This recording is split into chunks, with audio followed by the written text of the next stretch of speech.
कोई नौकरियों में किसी प्रकार की अभी तक कोई हेल्प नहीं मिल पा रही है। दोबारा पुनर्जीवी करने के लिए हमारी सरकार ने इस खेल को बहुत प्रोत्साहन दिया और ये दोनों बच्चे उसके अंदर विजयी होके आए। और एक बहुत बड़ा संदेश है कि आज हमारे स्कूलों के बच्चे इस प्रकार के खेलों में भाग ले रहे हैं। सरकार से मेरी अपील रहेगी कि इस गेम को जल्द से जल्द इनके खिलाड़ियों को इसको मान्यता देकर सरकार की ओर से जो पॉलिसी के अकॉर्डिंग पॉलिसी में इसको शामिल किया जाए। और संजीव कोच साहब ने फिर इसको लगभग 3 महीने में काफी अच्छा ट्रेन किया और इन्होंने खुद ही सारा रजिस्ट्रेशन करा के, और ये टूर्नामेंट में संजीव सर का पूरा एफर्ट था जो ये वहां पर लेके गए। हमारा टूर्नामेंट में जाने का, पार्टिसिपेट करने का सिर्फ एक ही वो था कि इसको एक थोड़ा सा एक्सपोजर मिले स्पोर्ट्स का। वो मेडल का तो हमें कोई वो था ही नहीं कि भाई मेडल तक भी हम जा पाएंगे।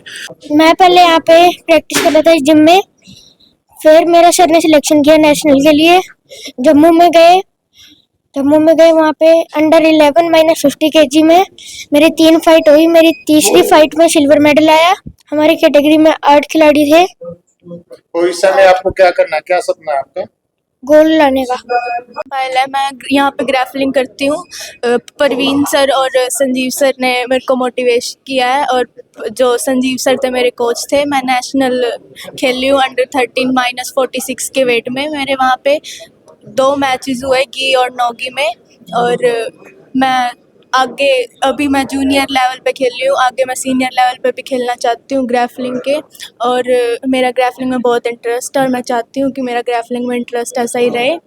और ये ग्रैपलिंग मैंने इस वजह से खेला है क्योंकि बाद में अगर बाय चांस कुछ भी हो जाता है मेरे साथ तो फिर मैं अपना सेल्फ डिफेंस भी कर सकती हूँ। बेटी पायल और लड़का बेटा धीराज जो नेशनल लेवल पर ग्रैपलिंग प्रतियोगिता में गोल्ड मेडल जीत कर आए। सबसे पहले तो मैं इनको, इनके माँ बाप को और इनके कोचेज को जिन्होंने मेहनत की और माँ बाप ने भी राह दिखाई और इन्होंने आगे जो बच्चों को एक्सपर्ट बनाया इस खेल का, तो इनको मैं बहुत बहुत बधाई देता हूँ। और एक ये मैं समझता हूँ कि एक नया खेल लाइट में आया है। जैसे कोच साहब ने बताया कि ये पुराने समय में मल्लयुद्ध की जो प्रतियोगिता होती थी उसी का एक रूप है ग्रैपलिंग। तो धीरे धीरे पुरानी चीज़ें लौट के आ रही हैं, इससे हमें ये भी संकेत मिलता है।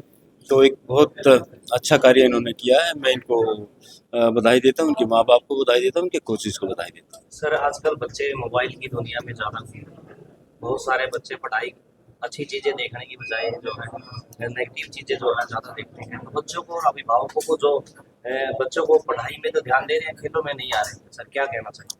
देखिए, इसके लिए पूरे तरीके से माँ बाप जिम्मेदार हैं। माँ बाप को थोड़ा सा जो है ना औलाद का मोह छोड़ के उनके भविष्य की चिंता करनी होगी। और जब तक माँ बाप सख्त इस विषय में नहीं होंगे तो बच्चे काबू नहीं आ सकते हैं, क्योंकि बच्चे में इतना दिमाग नहीं होता है कि वो अपना भला बुरा समझ सके। ये माँ बाप को देखना होता है। तो माँ बाप को इस बारे में जागरूक होना होगा, सख्त होना होगा, तभी हम इस बीमारी से छुटकारा मिल पाएगा हमें। क्योंकि एक बीमारी के रूप में आप समझो इस चीज़ को, क्योंकि छोटे बच्चे आप देखेंगे सभी की आंखों में मोटे मोटे चश्मे होते हैं। वो यही कारण है कि वो जो ही थोड़ा सा उनकी समझ में आने लगता है वो मोबाइल में घुस जाते हैं और माँ बाप प्यार में डूबे रहते हैं और बच्चों को मोबाइल देते हैं। तो इस तरीके से माँ बाप को मैं समझता हूँ अधिक जागरूक होना पड़ेगा इसके।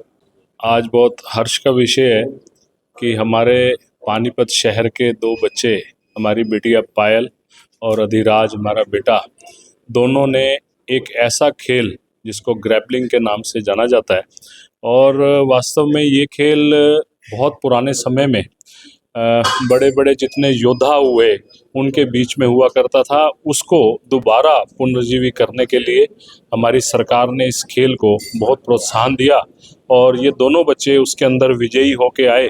और एक बहुत बड़ा संदेश है कि आज हमारे स्कूलों के बच्चे इस प्रकार के खेलों में भाग ले रहे हैं, तो निश्चित तौर पे आगे आने वाला भविष्य हमारा उज्जवल रहे, पूरे देश में और पूरे इस विश्व में पुनः हमारा नाम रोशन करें। इस प्रकार की अपेक्षा के साथ मैं इन दोनों बच्चों को और हमारे प्रवीण नांदल जी, जो हमारे मॉडल टाउन क्षेत्र को खासकर बहुत ही प्रोत्साहित भी करते हैं और बच्चों को एक नई जिंदगी जीने का एक आसरा भी देते हैं, इस प्रकार की शुभकामनाएं इनको भी देता हूं और इन बच्चों को आगे इसी प्रकार बढ़ते रहें, ऐसी शुभकामनाएं देता हुआ आपका बहुत बहुत धन्यवाद करता हूं। और सिल्वर मेडल जीत कर आए हैं, उनके पिता हैं राहुल पुनिया जी। अक्सर आप नगर निगम में जो एज ए अधिकारी के तौर पे देखते होंगे, आज एक पेरेंट्स के रूप में इनकी बाइट हम ले रहे हैं। सर, बच्चे ने हरियाणा का नाम रोशन किया है, क्या कुछ कहना चाहेंगे? कि मेरा काम तो सिर्फ इतना था कि मैं इसको देखता था कि कोई भी फिजिकल एक्टिविटी नहीं हो रही, कुछ भी नहीं हो रहा। मैं प्रवीण के पास काफ़ी टाइम से आ रहा था, तो एक दिन ये हुआ कि प्रवीण के ये मेरे साथ आया, तो इसको यहाँ पे आके थोड़ा अच्छा लगा, तो थोड़ी सी रेगुलरिटी बनी। रेगुलरिटी के बाद प्रवीण ने काफ़ी ध्यान दिया इसके ऊपर, और उसके बाद फिर संयोग से संजीव कोच साहब मिले। संजीव कोच साहब ने फिर इसको लगभग 3 महीने में काफ़ी अच्छा ट्रेन किया, और इन्होंने खुद ही सारा रजिस्ट्रेशन करा के, और ये टूर्नामेंट में संजीव सर का पूरा एफर्ट था जो ये वहाँ पर लेके गए, और जो फिजिकल फिटनेस और जो प्रवीण ने इसके ऊपर ध्यान दिया है, ये सब उसी का रिजल्ट है। सर, जब मेडल की बात आई, आप साथ में थे या फोन आया, कैसा लगा कि जो बच्चा अभी तक ऐसे स्मूथली चल रहा था, आज मेडल जीत रहा है? मतलब हमारा टूर्नामेंट में जाने का, पार्टिसिपेट करने का सिर्फ एक ही वो था कि इसको एक थोड़ा सा एक्सपोजर मिले स्पोर्ट्स का। वो मेडल का तो हमें कोई वो था ही नहीं कि भाई मेडल तक भी हम जा पाएंगे। तो जब फाइनल की फाइट हुई तो काफ़ी अच्छा लगा। इस उम्र के बच्चे जो हैं, जो खेल में दिलचस्पी नहीं दिखाते, आप क्या संदेश देना चाहेंगे? क्योंकि बच्चा जो है, जो बच्चा आप समझते थे कि फिटनेस उनको 3 महीने लगे हैं, हर कोई इस तरह का बच्चा बन सकता देखिए, मैं तो सिर्फ इतना कहना चाहूँगा, स्पोर्ट्स में जाना, मेडल तक जाना वो एक अलग चीज़ है, लेकिन हर पेरेंट को एक अपना बच्चे के ऊपर फिजिकल फिटनेस के ऊपर बहुत ध्यान देना चाहिए। आज का जो लाइफस्टाइल सबका चल रहा है उसके अंदर हम फिजिकल फिटनेस के ऊपर ध्यान नहीं दे रहे। कम से कम 1 घंटा 2 घंटा, जैसे भी बच्चे को आप ट्यूशन भेजते हैं, हर जगह भेजते हैं, तो स्पोर्ट्स में भी या किसी भी फिजिकल फिटनेस में किसी भी इवेंट में डालना चाहिए। स्पोर्ट्स में तो देख लिया सर, पढ़ाई में किस तरह? पढ़ाई में अबव एवरेज स्टूडेंट है, काफ़ी ठीक परफॉर्म करता है और अच्छा है। Thank you. नवीन जी, अपने जिले के, अपने शहर के 2 बच्चे आज हरियाणा का नेतृत्व करके आए हैं, क्या कहना चाहेंगे? बिल्कुल, पहले तो बच्चों को बहुत बहुत शुभकामनाएं। जो ग्रैपलिन में जम्मू स्टेट वहाँ पे ग्रैपलिन का कंपटीशन हुआ था, वहाँ पे ये सिल्वर मेडल बच्चे लेके आए हैं। ग्रैपलिन बताना चाहेंगे कि ये एक तरह से मलयुद्ध है। मलयुद्ध जो पुराने जमाने में पुराने खेलते थे, जैसे कि दुर्योधन भीम में ये मलयुद्ध होता था, तो ये एक तरह से ये मलयुद्ध का है। तो आज की डेट में इसको दोबारा इनकरेज करने के लिए दोबारा से ये ग्रैपलिन का स्टार्ट हुआ है। तो मैं इन दोनों बच्चों को बहुत बहुत शुभकामनाएं दूंगा। और आज यहाँ पे ये इवेंट प्रवीण नंदन फिटनेस और आदर्श शिक्षा सोसाइटी के द्वारा रखा गया है। तो बच्चों को बहुत बहुत शुभकामनाएं, और आगे भी ये इसी तरह। ग्रैपलिंग के बारे में मैं थोड़ा सा आपको बता दूं। ग्रैपलिंग एक रस्सी मलयुद्ध कला है। मलयुद्ध प्राचीन कला है जो एंशियंट रेसलिंग है। ये महाभारत काल में भी खेला जाता था। महाभारत काल में भीम और महाबलियों द्वारा खेला जाता था। तो अभी रसिया के जो रेसलर हैं उन्होंने इसको मॉडरेट करके ग्रैपलिंग बनाया है। इस खेल के अंदर जुजुत्सु, जूडो और रेसलिंग की टेक्निकों का मिक्सर होता है, उससे ये बना है ग्रैपलिंग। ग्रैपलिंग जो है वो UWW यूनाइटेड वर्ल्ड रेसलिंग से मान्यता प्राप्त है। इसकी नेशनल बॉडी इंडिया के अंदर ग्रैपलिंग फेडरेशन ऑफ इंडिया है, GFI शॉर्ट फॉर्म में हम जिसको बोलते हैं, जहाँ से WFI भी मान्यता प्राप्त है। वहीं से ही GFI ही इसकी नेशनल बॉडी है इंडिया के अंदर। यह है ग्रैपलिंग का एक छोटा सा परिचय। और इस ये प्रतियोगिता थी 17वीं सब जूनियर नेशनल ग्रैपलिंग चैंपियनशिप, जो कि जम्मू में 24 से लेके 26 नवंबर तक आयोजित करवाएगी जम्मू यूनिवर्सिटी के अंदर। उसमें हमारी प्रवीण नंदन फिटनेस एकेडमी के 2 होनहार खिलाड़ियों ने सिल्वर मेडल जीतकर पूरे हरियाणा को गौरवान्वित किया है। और इस मैं आपको बताना चाहूँगा, इन खिलाड़ियों को जो मेहनत जो करवाई गई है वो प्रवीण नंदन जी हैं, और स्वयं मेरा भी टेक्निकल सपोर्ट रहा है उसमें। और उसी के बलबूते पर आज ये खिलाड़ियों ने पूरे हरियाणा को गौरवान्वित किया है, और जो इन फ्यूचर्स जो एशियन चैंपियनशिप जो होनी है उसके लिए क्वालिफाई कर लिया है। ग्रैपलिंग में जो है स्कोप क्या है यहाँ हरियाणा सरकार की ओर से, या कोई नौकरी में कोई इस प्रकार का कोई कितना क्या स्कोप है? अभी ग्रैपलिंग को शुरुआत हुए 2015 से ये अभी शुरू हुआ था अपने इंडिया के अंदर। वैसे तो खेल बहुत पुराना है, परंतु जो इसकी फेडरेशन जो है वो 2015 से वर्किंग में आई थी।